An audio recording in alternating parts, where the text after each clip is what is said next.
In this video, I'm gonna be showing you how to schedule Facebook group events. Go to your Facebook and go to the group in which group you want to schedule events. Now tap on this write something box. In here scroll up and select create event. Now write here your event name.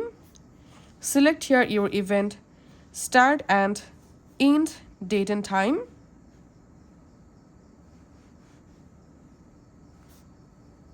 And this is the event starting date and time. And if you want to add a event end date and time, just tap on add end date and time and add a date and time. And select here your event privacy. So in my case, I'm selecting here virtual Facebook live event. And who can see it? You can change your event privacy from here. And then tap on create event. And in just a few seconds, your event will be scheduled in your Facebook group.